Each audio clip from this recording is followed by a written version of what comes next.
Nos acompaña, como lo habíamos anunciado, Guillermo Draper, periodista e investigador. Acaba de publicar junto a Cristian Müller-Sierra Marihuana Oficial, crónica de un experimento uruguayo. Buen día, bienvenido, Guillermo. Muchas gracias por la invitación, Alejandro. Al revés, gracias por aceptarla a propósito de este libro que yo celebro tanto que se haya publicado, porque tiene para mí la muy buena idea de arrancar un poquito más atrás de la coyuntura, ¿no? A propósito de muy distintas perspectivas, la uruguaya, pero también que tiene que ver con otras. Por ejemplo, me causó particular interés el capítulo de la prohibición, de dónde viene eso, ¿no? De prohibir algo que tanta gente hace y desde siempre, ¿no? En fin, algunos rasgos de carácter histórico que nos ayudan a entender, por lo menos a contextualizar. Vayamos justamente al génesis. ¿Por qué entendieron vos y Cristian que había que escribir algo de este tipo?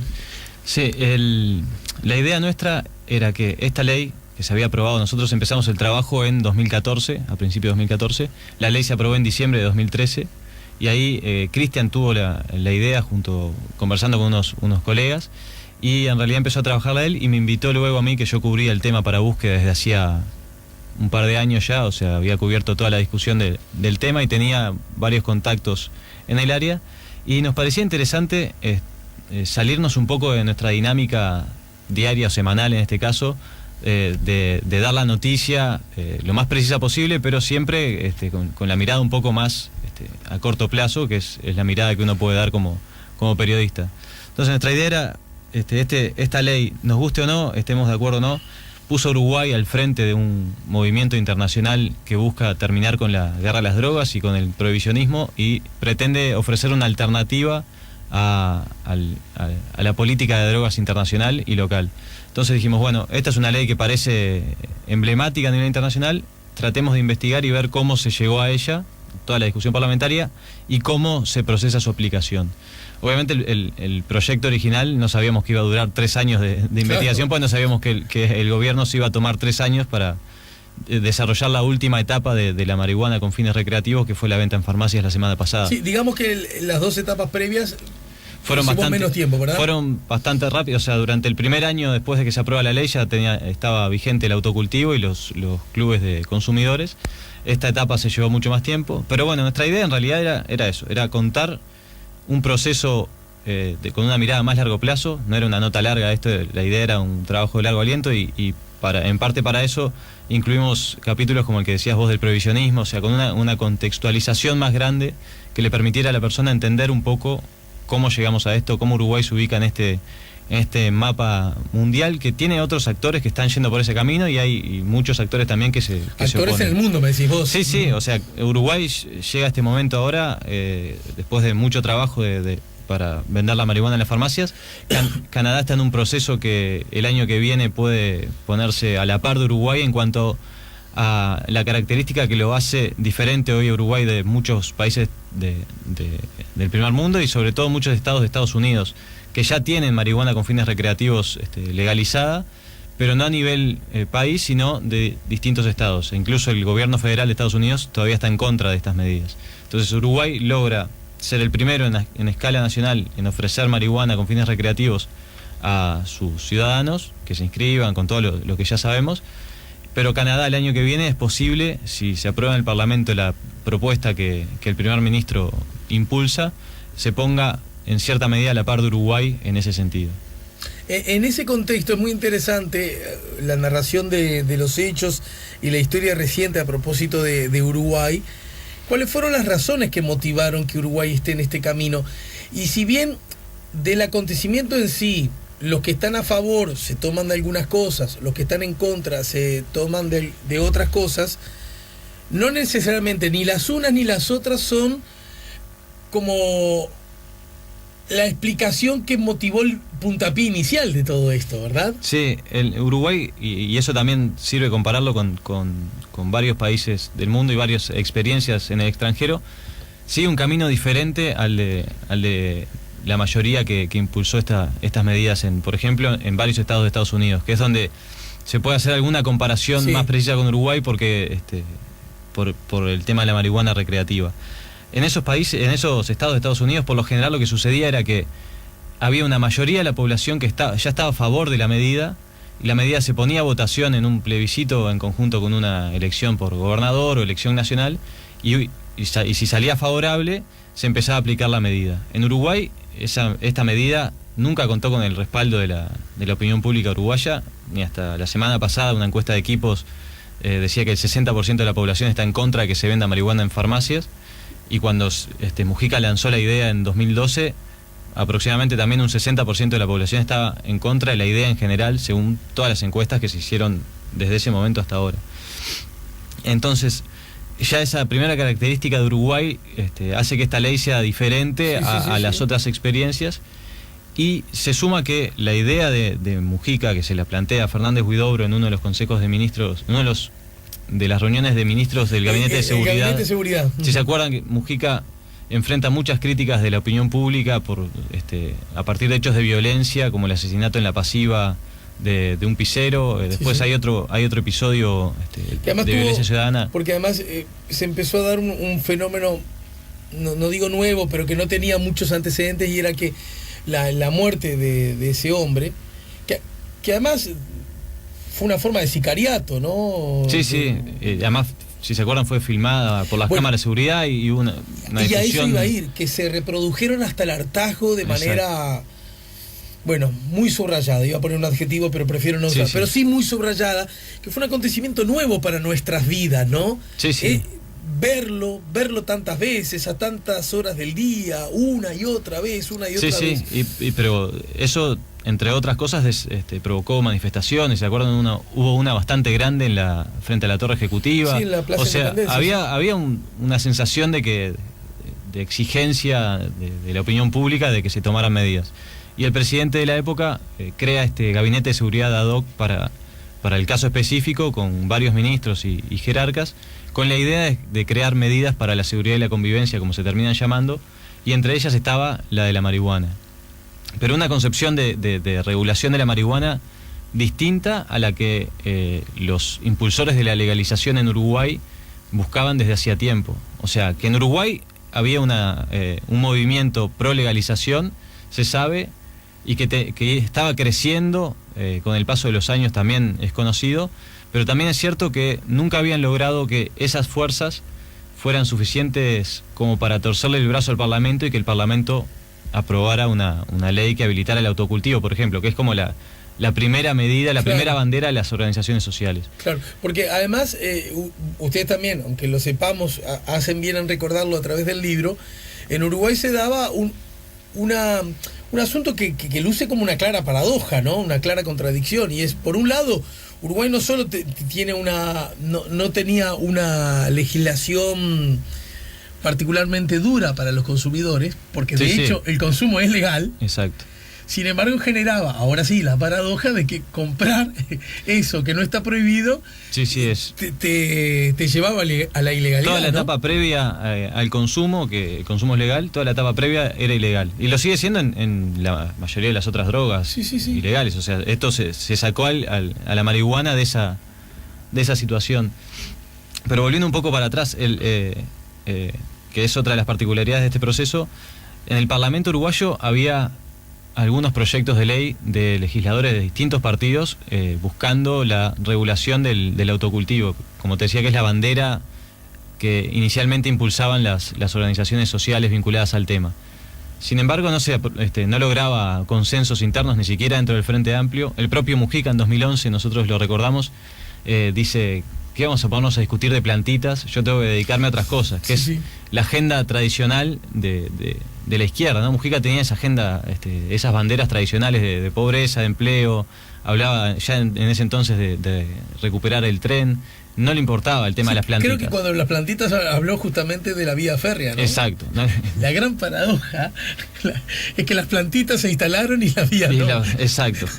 Pero bueno, en ese momento Mujica no le interesaba el tema. Sin embargo, un año después, cuando Fernández Huidobro se lo propone, él acepta, toma la idea, la asume y la plantea en el gabinete, y después le envía al Parlamento un artículo de proyecto único, un proyecto de artículo único que genera muchísimas críticas, incluso entre los defensores de la regulación del cannabis, porque no incluía justamente el autocultivo y los clubes, que eran las dos medidas bandera de las organizaciones sociales, y que en realidad en los hechos, otra paradoja del gobierno de Mujica y de todo este proceso, son las dos cosas que primero se aplican de la ley, y la venta de marihuana en farmacias, que era como la idea madre de Fernández Huidobro de Mujica, es la última y con mucho ¿Sabés tiempo que después. gracias al libro de ustedes, y a propósito de esto que se señalás y que es notorio, que justamente esas tres patas, por decirlo así, el autocultivo por un lado, los clubes canábicos por otro y la venta en farmacias por otro, las dos primeras se concretaron e inicialmente no formaban parte del asunto. Exacto. Cuando en realidad fueron las históricamente reclamadas por los propulsores de la legalización, ¿no? Exacto. También pienso que se dio por dos motivos. Primero, que a la corta o a la larga, menos en los clubes, pero sí en el autocultivo, aún perseguido por la ley, era una práctica más o menos habitual. Sí, extendida. Entonces lo único que hicimos fue descorrer, estoy exagerando, ¿no? Descorrer el velo, ya estábamos ahí en condiciones.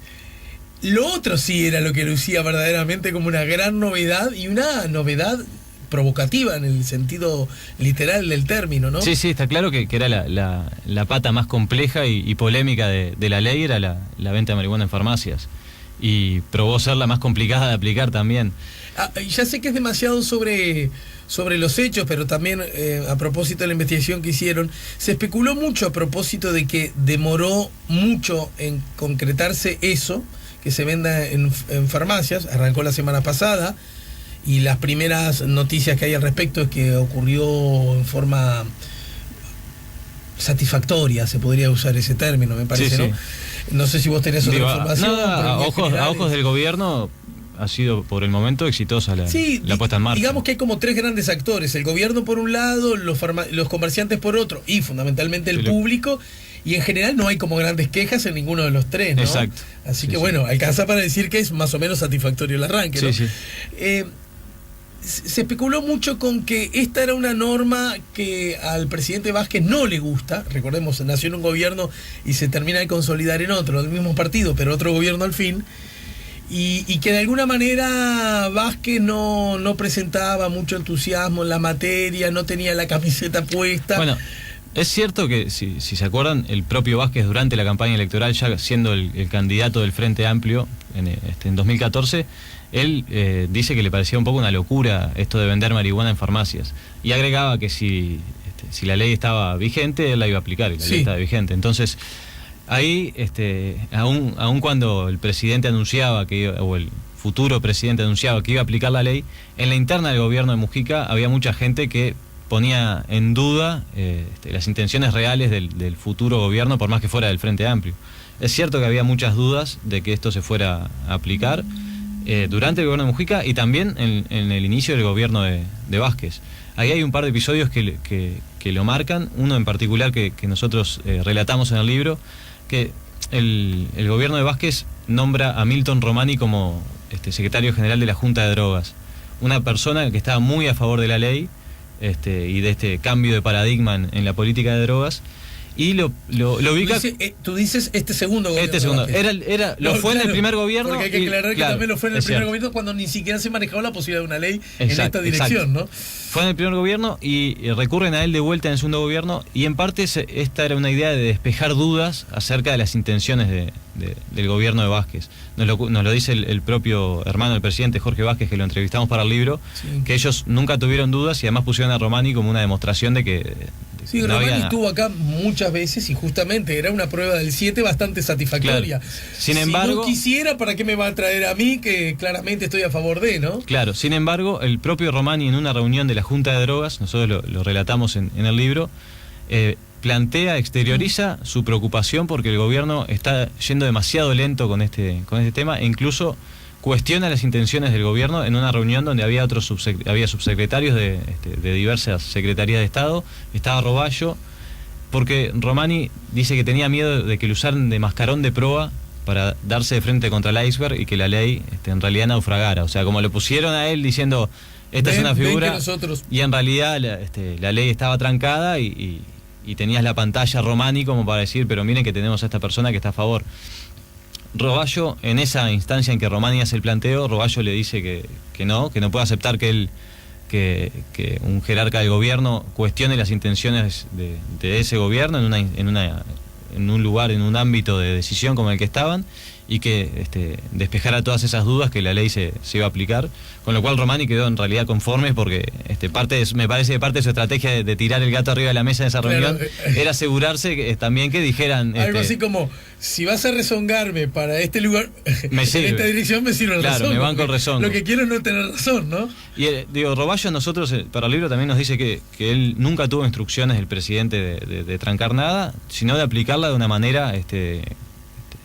con la mayor fineza posible, y en realidad ahí hay un argumento válido del gobierno que los dicen los que criticaban incluso la lentitud, y es que es una ley innovadora, eso se sabe, todos en el mundo lo dicen, es una ley innovadora y que no tenía experiencia el gobierno uruguayo en su aplicación, porque no había tampoco legislación comparada ni experiencias compatibles a la uruguaya en el extranjero. Entonces, cada vez que se iniciaba una etapa de la licitación de las empresas, había que innovar en algún sentido, porque nunca se había hecho una licitación para plantar cannabis, obviamente.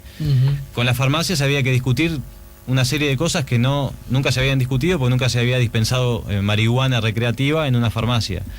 Y además, las cosas que se preveían, después surgían otras que eran imprevistas, porque cuando solucionás un tema a veces te aparece otro. Ese es un poco el relato de las autoridades de por qué se llevó tanto tiempo. Igual adentro del propio gobierno hay algunos que te dicen que sí, está bien, pero hubo en el gobierno de Vázquez una decisión de desmarihuanizar la agenda del gobierno. En todo caso, esto ya arrancó y...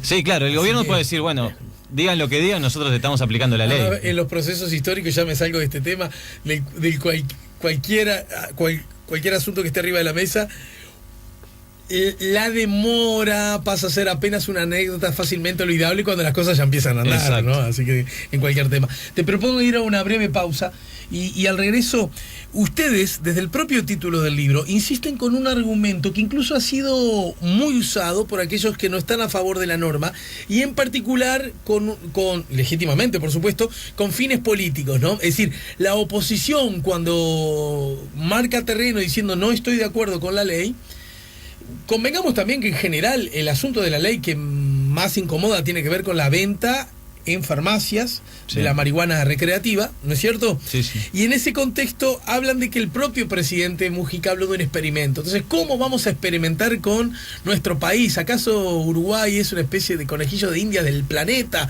para que experimenten con nosotros y nosotros permitir que eso ocurra? Ustedes recogen esa palabra, la palabra existe más allá o más acá de cualquier uso, pero también creo que aplica la pregunta en ese sentido. ¿No evaluaron que de alguna manera sería colocarlos en uno o en otro lado del eje? Bueno, me lo contestás luego de la pausa. Y después, sobre este asunto, me gustaría también abordar el hecho de que lo empezamos a conversar y un poco nos salimos de tema por responsabilidad mía.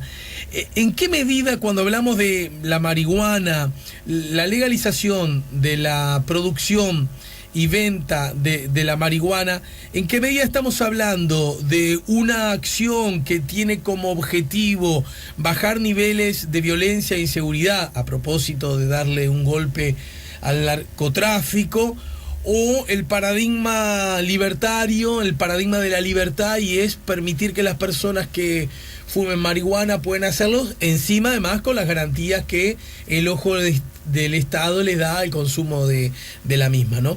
¿Lo vemos luego de la pausa? Dale. Estamos con Guillermo Draper, estamos poniendo la mañana en camino, estamos hablando con el coautor de Marihuana Oficial, crónica de un experimento uruguayo. Estamos poniendo la mañana en camino, estamos conversando con el periodista investigador, coautor del libro Marihuana Oficial, crónica de un experimento uruguayo, Guillermo Draper. A propósito, parte de la investigación que vos, Guillermo, junto con Cristian, que también trabajó en búsqueda, ¿no? Sí, trabajamos 10 años juntos.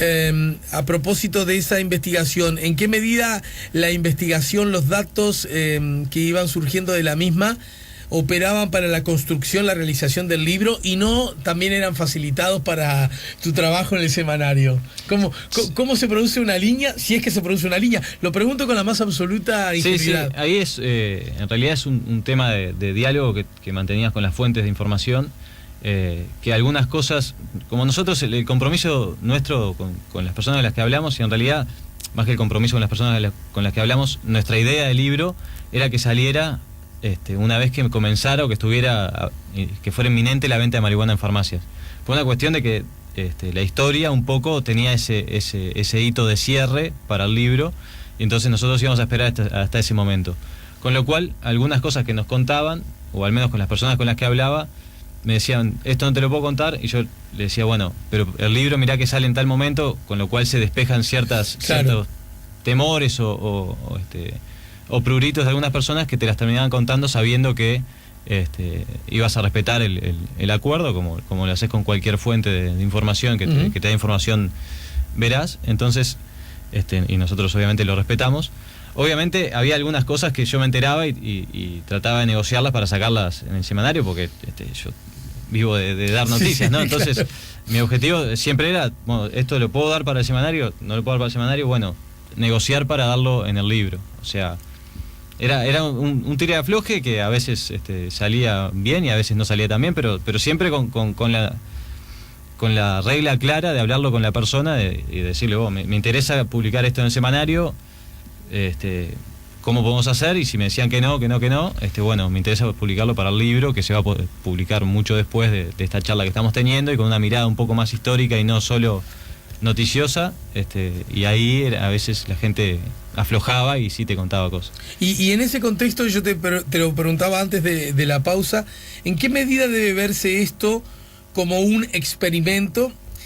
Y si ustedes no corrieron el riesgo de que la palabra experimento, como ya estaba y de hecho está siendo usada por quienes no viven con simpatía este asunto y además lo llevan a la legítima arena política partidaria, ¿en qué medida usar la palabra experimento no los colocaba de un lugar en este tema? Claro, ahí en realidad... Soy claro, ¿no? Sí, sos perfectamente claro. El primero que tira la palabra experimento, como ya bien lo decías vos antes de la pausa, es el propio Mujica, claro, que es un poco no el padre, pero uno de los principales responsables de que esto salga adelante. Entonces, que él defina esto como un experimento, estando a favor de la ley, ya te da la pauta o sea, a nosotros nos permitía usar ese término, porque lo decía uno de los creadores y además lo decía la gente que se opone por completo a esto. Sí, nosotros contamos que sobre el final del libro contamos que en una reunión en la OEA, en la Organización de Estados Americanos, había un delegado del gobierno ruso que iban, porque era una reunión sobre drogas y las distintas potencias pueden mandar a gente a escuchar y a opinar del tema sin que sean obviamente miembros de la Organización de Estados Americanos, porque Rusia no queda en América. Pero en esa oportunidad el representante ruso expresó su preocupación por los experimentos que estaban sucediéndose en la región vinculados a la despenalización de la marihuana. Entonces, la palabra experimento, sí, la dijo Mujica en su momento, pero permeó para los que están a favor y los que están en contra. Los que están a favor te dicen, hay que experimentar esto porque lo que estábamos haciendo no funciona. Entonces, la única forma de hacer, de cambiar es probar algo distinto. Y probar algo distinto que nunca se hizo en otro lado es experimentar algo novedoso. Entonces, obviamente los críticos se machacan con esa palabra, con la palabra experimento, desde el punto de vista de experimento como improvisación, ¿no? Como algo que no sabes, claro, de ningún modo qué puede suceder. Los que defienden la ley dicen sí, es un experimento de buscar un cambio a algo que se venía haciendo y que claramente no estaba funcionando. Entonces sí, experimentemos, pero un experimento, vos lo podés pensar también, los experimentos científicos están muchas veces muy controlados, o sea, no es que el resultado de un experimento científico va a ser totalmente distinto a lo que el científico o el creador previó. Por lo general son en ambientes controlados y el resultado se supone que va más o menos en línea con lo que uno estaba estaba pensando cuando hace el Y en experimento. ese contexto, incluso teniendo en cuenta la realidad internacional, ¿por qué es que Uruguay, de pronto nos hemos olvidado, pero leyendo tu libro otra vez uno hace memoria, ¿por qué es que la iniciativa de Uruguay, desde la perspectiva oficial, porque me da la sensación que desde la perspectiva de las organizaciones, bueno, las organizaciones afines, ni hablar, pero organizaciones pro derechos humanos en general, organizaciones que hablan de la importancia de la libertad, etcétera, ni hablar que fue como bien vista, Sí, sí. pero desde la perspectiva de oficial, de la actitud de los gobernantes, de los gobiernos, hubo como actitudes más bien de recelo y hasta de franco hostigamiento, ¿no? A nivel internacional. A nivel sí. internacional, sí. Sí. ¿A qué responde? Bueno, ahí uno de los grandes críticos ¿Te iniciales... acuerdas de las y amenazas? La de- FIFE, la Junta de Fiscalización de Estupefacientes, que se dedica a controlar el cumplimiento de las convenciones internacionales que existen en tema de drogas y que, según esa organización, Uruguay estaba violando las convenciones internacionales con esta ley. Lo mismo que dicen de Holanda desde hace X cantidad de años, lo mismo que dicen de varios estados de Estados Unidos. O sea, ahí hay un régimen de control que te dice si cumplís o no con las convenciones internacionales de drogas. En este caso, Uruguay lo que decía es que la Convención Internacional de Drogas le permitía esta propuesta mirada desde los derechos humanos y desde la salud pública y no desde el combate a las drogas. O sea, era una disquisición que hacía el gobierno, o una diferenciación que hacía el gobierno para tratar de no decir que estaba violando efectivamente las convenciones internacionales, que en los hechos, en la letra fría, es difícil de sostener que no estás violando las convenciones internacionales. El tema es que hay otros países que ya las violan con otras medidas. El caso de Holanda es bastante emblemático, y las organizaciones cada vez que hay un informe anual los cuestionan, y a Uruguay lo cuestionan cada vez que hay un informe anual, pero no pasa de eso, de un cuestionamiento, y después el país hace más o menos lo que está haciendo, lo que le parece que tiene que hacer, siempre con determinados límites.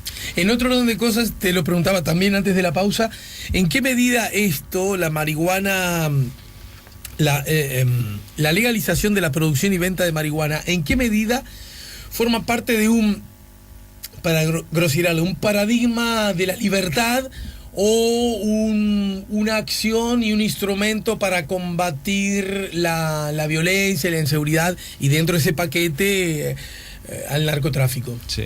Bueno, el Washington Post hace poco publicó una nota, creo que era el diario norteamericano, que decía que Uruguay había conseguido una regulación de la marihuana aburrida, había logrado algo que otros países que Claro. no se te pasa por la cabeza, por todas estas regulaciones que incluyen la ley, que no es liberalizar la producción y venta como hay en algunos estados de Estados Unidos, sino que el que quiere comprar marihuana tiene que registrarse, dejar la cédula, mostrar la cédula, dejar las huellas, una constancia de domicilio, ir a la farmacia. La producción se hace en un predio estatal con 2 empresas seleccionadas por el Estado que plantan una droga que es elegida por el Estado para después venderla. Los puntos de venta tienen que registrarse y tienen que cumplir ciertos requisitos que el Estado les exige. O sea, es una regulación bastante estricta, que obviamente el propio Mujica lo dice en el libro. Él dice: fumo libre las pelotas. Yo no estoy de acuerdo con la liberalización así per se del consumo. La ley para mí era justamente una forma de pegarle al narcotráfico, que es la idea original de Fernández Huidobro. Nosotros conseguimos un par de documentos que Fernández Huidobro presenta en aquellas reuniones del Gabinete de Seguridad. Uh-huh.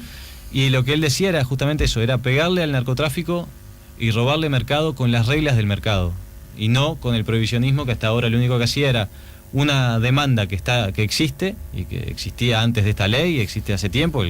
Consumidores de marihuana había en cantidad ya hacía muchos años, pero una oferta restringida por el prohibicionismo, que lo único que hace o una de las cosas que hace es que quede todo en el mercado negro. El mercado negro se rige con otras reglas, o sea, el mercado negro se rige con las reglas de la violencia.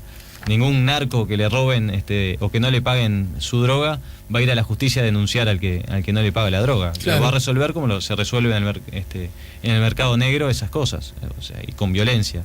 y como se vio en otros países, con cada vez más violencia. Entonces, la génesis esa de la ley no es de libertad y no es libertaria, pero después llega al Parlamento y en el Parlamento se hace se mezcla también en parte con lo que reclamaban las organizaciones sociales y algunos legisladores, que sí era más libertario. O sea, el tema del autocultivo, de poder plantar tu planta, no era por una cuestión de regular el consumo, sino de darle libertad a la persona de que produzca lo que quiere consumir, la droga que quiere consumir. Por ejemplo, en esa línea que está el diputado Sabini, por ejemplo. Sabini, Bango fue muy importante en su momento. De gusto uso a Sabini porque Sabini es del MPP. Exacto. Digamos, del sector del expresidente. Y Julio Calzada, que estaba en ese momento en la Junta de Drogas, ellos, con Nicolás Núñez también del Partido Socialista, como que ellos empiezan a trabajar y a darle vuelta un poco la idea original de Mujica. Claro. O sea, Mujica dijo de estos días que de la ley solo quedaba la filosofía, esa de habilitar la regulación. Ahora, sin embargo, yo debo admitir como ciudadano y comunicador que cuando se hicieron estos anuncios, a mí esto de quitarle al narcotráfico y por lo tanto de llevarlo a la farmacia para groseriarlo, a mí me parecía como una medida un tanto ingenua, ¿no? Sí, te entiendo. No me lució con la contundencia, sí, claro, es necesario esto, más allá de que a mí los oyentes de La Mañana en Camino lo saben, y si no lo saben, lo digo claramente, a mí me parece que es por lo menos un intento atendible desde mi perspectiva, claro, como ciudadano, ¿no? Sí. Un intento que bien merece la pena ser atendido en el marco de una gran contradicción, la que decíamos antes, se puede consumir, pero no se puede comprar. Bueno, acá claro, hay algo que falla. Y además, desde otra perspectiva, y es que en todo caso prefiero, siempre hablo de mi hijo que tiene 4 años, no necesariamente él vaya a fumar marihuana, no participo de ese paradigma, pero sí digo que es muy probable, aunque sea para probar. Bueno, si alguna vez eso ocurre, yo prefiero que vaya a una farmacia y no a una boca, ¿no? Claro. Para mí está muy claro, pero puedo entender para los que no. Pero nunca me cerró mucho ese otro argumento, el de... Sin embargo, la propia búsqueda publicó 2 semanas atrás, a propósito de una investigación de la Facultad de Ciencias Sociales, datos que parecen que en alguna proporción, antes incluso de que esté a la venta en las farmacias, el autocultivo y los clubes canábicos, un golpe al narcotráfico le están dando, ¿no? Sí, ahí el tema del golpe al narcotráfico... Es algo que está muy en discusión estos días y se pregunta mucho. El Monitor Cannabis, Monitor Canábico es un grupo de la Facultad de Ciencias Sociales y de otras universidades e instituciones, hicieron un análisis calculando la cantidad de autocultivadores y la cantidad de clubes y cruzando con los datos que tenían ellos a través de encuestas del gobierno sobre y de otras encuestas privadas sobre el mercado global de consumo de cannabis en un año. O sea, y el dato al que ellos llegan aproximado es que que ya la ley le habría quitado antes de la venta de marihuana en farmacias cerca del 20% del mercado al narcotráfico. Esto, en otras palabras, hay los autocultivadores y los clubes se supone que ya no van a una boca de droga a comprar porque tienen el producto asegurado de manera legal. Y que ese consumo es cerca del 20% del consumo total anual de marihuana en Uruguay. Y eso no deja de ser un golpe, o sea, es un 20%, y pensando que en las farmacias el gobierno todavía no tiene claro cuánta gente se va a terminar inscribiendo, porque el registro tiene eso de polémico.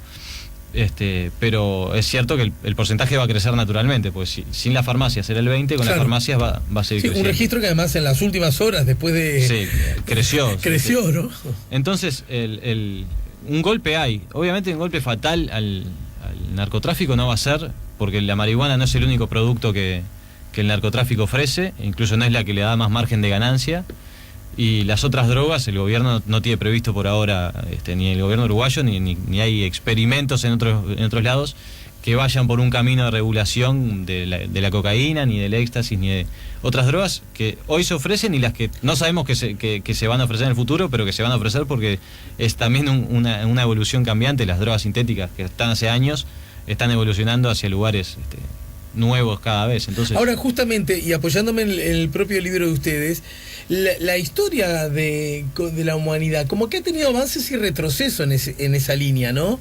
Sí. Porque acá mismo en Uruguay uno en la farmacia podía comprar otro tipo de drogas, ¿verdad? Cocaína décadas atrás. Sí, y Bueno, eso también va de la mano con los conocimientos que se van adquiriendo, con conocimientos científicos, también con el humor social, si se quiere, en algún sentido, y incluso los que están a favor y en contra de esta ley, y que en parte nosotros también hicimos este libro pensando en eso, es que esta ley, si fracasa o si tiene éxito, va a marcar algo. O sea, si tiene éxito, puede marcar al menos un camino que otros países vayan a seguir, no igual al de Uruguay, pero parecido, y si fracasa, puede ser un movimiento pendular otra vez hacia la mirada más represiva. O sea, si esto fracasa estrepitosamente, y después habría que sentarse a discutir qué implicaría o qué un fracaso estrepitoso. ¿De qué hablamos cuando hablamos de exacto. fracaso y de qué hablamos cuando hablamos de fracaso? Pero bueno, si hay un fracaso de esta ley, los que se oponen a este tipo de medidas van a salir a gritar el gol, y eso puede significar un revés duro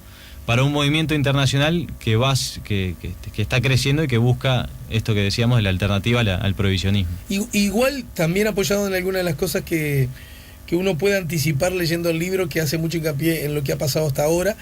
A mí me da la sensación que aún en un escenario de tal como decís vos, fracaso estrepitoso, hay asuntos sobre los cuales yo veo difícil una marcha atrás, y me refiero al autocultivo y a los clubes canábicos, ¿no? Sí, claro. La veo más complicada que...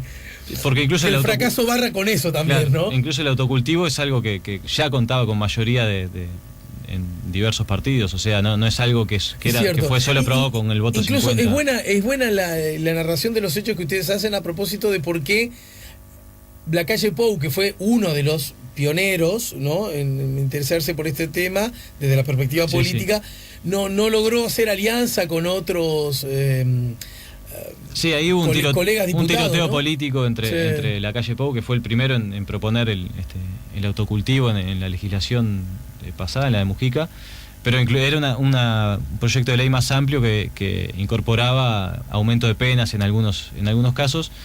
Y ese fue el argumento que usaron legisladores de otros partidos para proponer su propio proyecto y no el de la calle Pou, y ahí tuvieron un intercambio.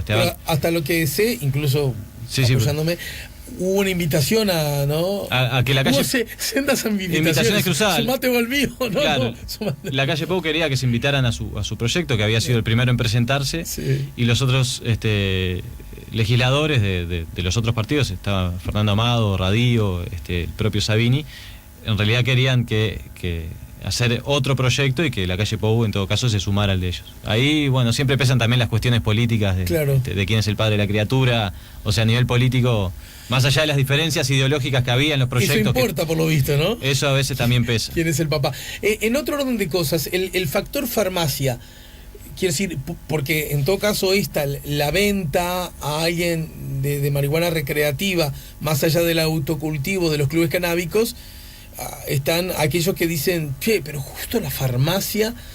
Sí. Lo curioso es que la farmacia es un argumento que es utilizado desde un lugar o en otro con exactamente razones opuestas. Por ejemplo, el que pretende un vínculo de entera libertad con la posibilidad de ir a comprar marihuana, justamente que lo pongan en una farmacia, se da de bruces con ese espíritu. Claro. Mientras que los otros, los que se oponen a que se venda, dicen, ponerlo en farmacia le baja la potencial peligrosidad que tiene el vínculo con la marihuana, ¿no? Claro, curiosamente, el mismo escenario es visto de una u otra manera, ¿no? No, además, lo increíble en este caso es que es el propio centro de farmacias que en el momento de la discusión parlamentaria de la ley es el que se ofrece a vender la marihuana. O sea, que sean las farmacias las que se encarguen del tema, que tomó por sorpresa a varios legisladores, y que el gobierno dijo, bueno, hay que aprovechar esto porque las farmacias tienen una mirada de respeto,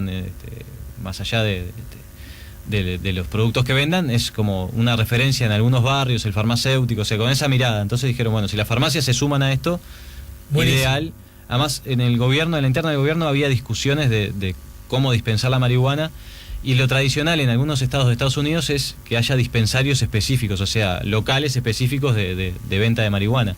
Y algunos legisladores viajaron a Estados Unidos para verlos, pero claro, era a nivel Estados Unidos, había una estética atractiva del producto, o sea, era eso sí, libre mercado completo te vas a un lugar y tenés las flores de la planta, que es lo que se consume, presentadas de un modo atractivo para el comprador, o sea, publicidad, todas esas cosas que en Uruguay no querían.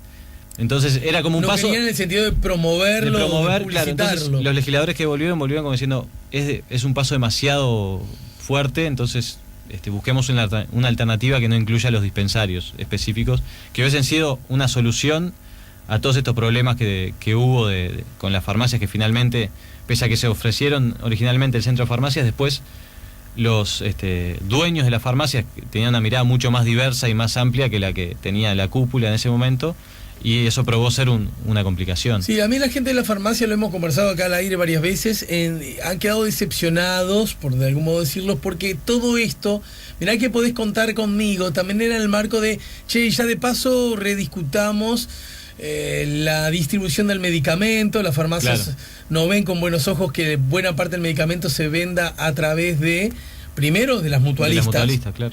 Y la segunda cosa, que kioscos, almacenes, grandes superficies también vendan formas de medicamento, ¿no? Claro.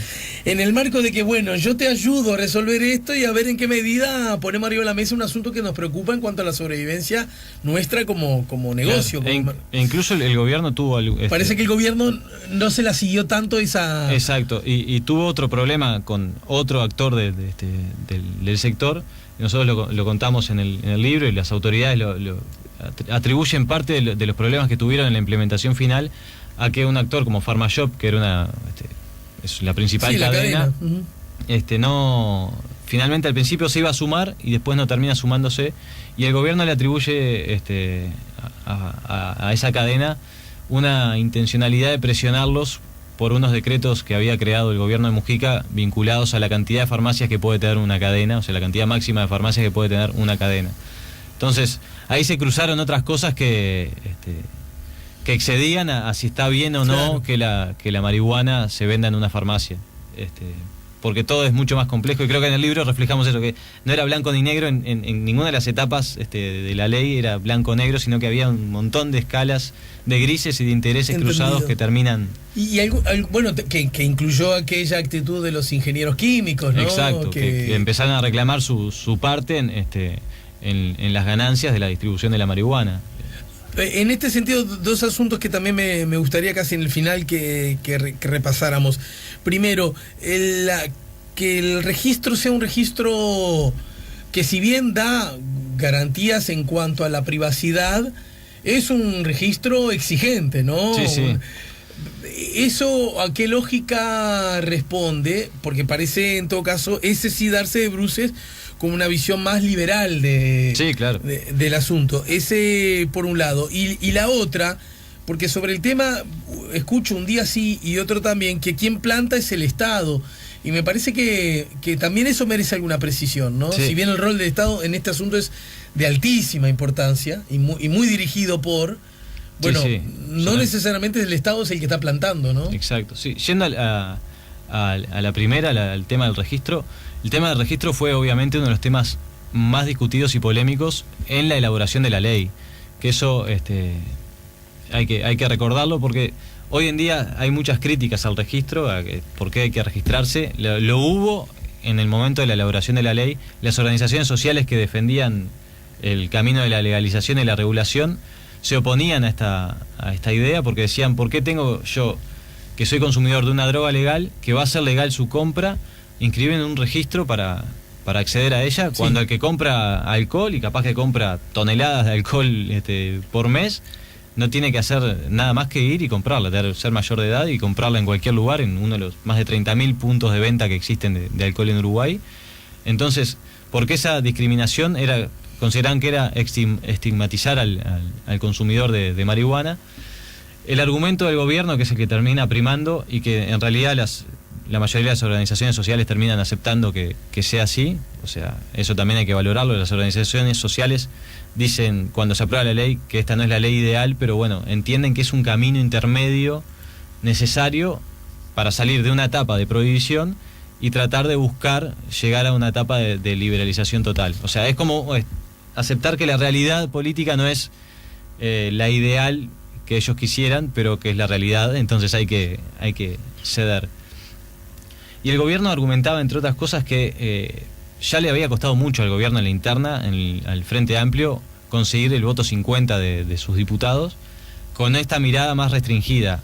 Imagínate lo difícil que hubiese sido, si no imposible, proponer en el Parlamento una ley que liberalizara así nomás la producción y venta de marihuana. O sea, sin el registro que hoy parece algo tan trancador, hubiese sido difícil que se lo tragaran los legisladores del Frente Amplio. Entonces eso pesó mucho. Pesó también mostrarle a los países de la región que iba a haber un control estricto de la producción de marihuana, cosa de que no hubiera una fuga de marihuana Argentina y Brasil, por ejemplo, que miraban esto con bastante recelo. Entonces Uruguay tenía también esa presión desde afuera, el gobierno uruguayo sentía que tenía esa presión desde afuera de marcar, y como contrapartida tenía que marcar que esta iba a ser una regulación estricta y que... Tampoco quería generar el turismo, ¿no? El turismo canábico, ¿no? Turismo canábico, que era otra de las patas que podía haber estado incluida en la ley y hubiese generado muchos ingresos económicos, pero también hubiese sido una imagen de país que el país en ese momento, que el gobierno en ese momento no quería dar.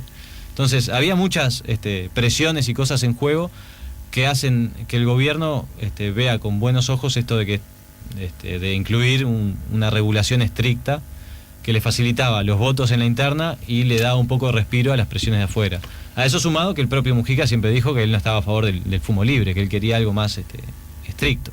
Entonces, entre otras cosas, el último capítulo del libro, El experimento, bueno, que ya nos agarra al presente, ¿no? Sí. Llega al presente. Entre otras cosas, dice: en el verano del 2017, un artículo del diario argentino La Nación sorprendió a las autoridades. Clubes canábicos, Uruguay apuesta a los tours y catas para extranjeros, anunciaba el titular. En la cronista describía un emprendimiento turístico que organizaba catas de cannabis cerca de Punta del Este.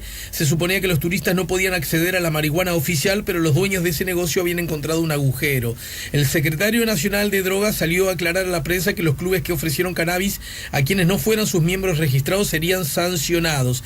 El propietario del club dijo que allí no vendían cannabis, sino que lo convidaban. Las autoridades decomisaron sus plantas y lo denunciaron ante la justicia, ¿no? Como, bueno, justamente hablando del turismo, ¿no? Turismo, exactamente. Este era un ejemplo que, si yo no te vendo, yo estoy convidando, ¿no?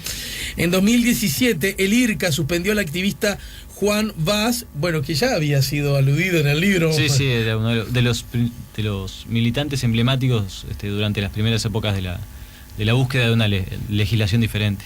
En el año 2017, o sea, este mismo año, el IRCA suspendió, que el IRCA, recordemos, es la autoridad, ¿no? Sí, el Instituto de Regulación y Control del Cannabis. Suspendió al activista Juan Vaz del registro de cultivadores domésticos porque tenía más de 30 plantas en flor. Vaz, uno de los pioneros de la militancia canábica, criticaba la regulación desde el momento en que la aprobaron. Es que esto que tenemos a los ponchazos y a los tropiezos no es una ley libertaria, no es la consecuencia de nuestro laburo de años. Bueno, sí. Exacto.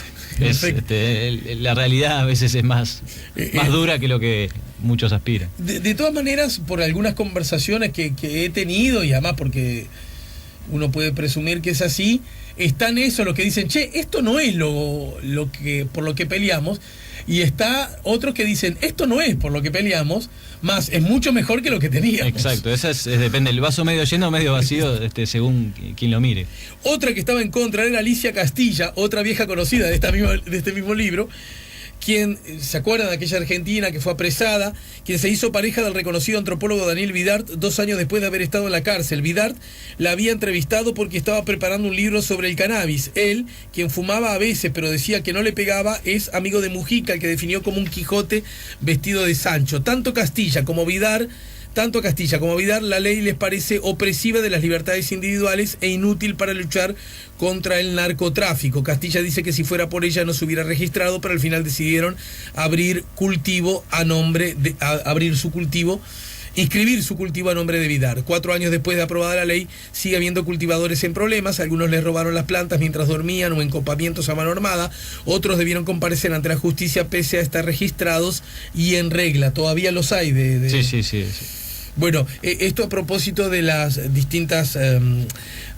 de cómo esta rueda está empezando a marchar, ¿no? Sí, exacto. O sea, obviamente no es una etapa terminada, sino todo lo contrario. una de las notas, de la última nota que hicimos en el semanario sobre, ya fuera el libro, sobre la regulación a partir de la venta en farmacias. La idea de la nota era justamente que ahora se abre una etapa, la etapa clave del experimento empieza ahora. Todo lo que vivimos hasta ahora fue importante, pero la venta de marihuana en farmacias es el inicio del experimento completo. 099-894-987. Te tengo que despedir. En todo caso, una precisión de carácter estrictamente informativo. Decir que es el Estado el que planta no es adecuado, lo que no significa que el Estado igual sea un actor muy importante en todo sí, claro, esto, ¿no? En realidad los que plantan son 2 empresas que ganaron 2 licencias para producir hasta un máximo de 2 toneladas de marihuana por año, y después encargarse de su distribución en las farmacias. Obviamente el Estado tiene mucha participación porque es el que hace la licitación, el que las eligió, el que les da qué marihuana producir, dónde venderla y el predio donde la producen. Entonces hay un rol de intervención del Estado muy fuerte, pero no es que el Estado sea el que la produzca. Hay un detalle, nosotros publicamos en el libro, que es bastante interesante, y es que en realidad el Estado le asegura a las empresas que si producen la marihuana de calidad, las 2 toneladas de calidad, el Estado se hace cargo de comprarlas, aun cuando no se vendan en las farmacias. Eso despertó un poco de polémica, pero es cierto, el argumento del Estado es que en realidad esas toneladas van a ser insuficientes, porque aspiran a que crezca la cantidad de inscriptos y que incluso tengan que solicitar o abrir más licencias para empresas que quieran producir más toneladas de marihuana, porque es cierto que el mercado global es mucho mayor a las 4 toneladas que se están produciendo. Pero hay que ver si el registro termina siendo del todo atractivo y las farmacias terminan sumándose más y generando más lugares de venta que permitan, sí, hacer crecer el mercado regulado a través de las farmacias. Por esta ley, gracias a esta ley, o en el contexto de esta ley, ¿ustedes creen que la gente va a fumar más marihuana? Es una posibilidad. Es cierto que el consumo de marihuana viene creciendo desde hace muchísimos años, o sea, todas las estadísticas marcan un crecimiento sostenido del consumo de marihuana. Es posible que esta ley genere un aumento. El año que viene va a haber una encuesta del gobierno sobre consumo de marihuana, y es posible que registre un aumento. Ahí supongo que las autoridades estarán viendo cómo diferenciar la gente que ya consumía, pero decía que no, y que ahora con la legalización completa va como a salir del closet, por decirlo de algún modo, y va a decir sí, yo consumo marihuana, y eso va a implicar un crecimiento. Obviamente hay mayor facilidad de acceso a la droga que antes, porque el que no se animaba a ir a una boca, que ya se anima a registrarse y comprar marihuana en las farmacias, o tener el autocultivo. Entonces es cierto que hay más oferta, por decirlo de algún modo, más facilidad de acceso, y eso puede facilitar que aumente el consumo. Eso es si aumenta mucho, ¿es un problema para la ley? Digo, a nivel de opinión pública seguro que sí. Hay que ver si ese efecto no deseado es tan fuerte como para que las críticas hacia la regulación sean muy duras y impliquen un cambio de rumbo. Es algo que está abierto, que creo que está en la preocupación de las autoridades, eso seguro, pero que hay que esperar a ver cuán real y cuán fuerte es el incremento del consumo. Guillermo Draper, coautor de Marihuana Oficial, Crónica de un Experimento Uruguayo, gracias por la visita. Muchas gracias por la invitación. Nos vamos a la pausa. Al regreso, en su columna Los psicólogos no sirven para nada, el psicólogo Álvaro El Curi pone la mañana en camino.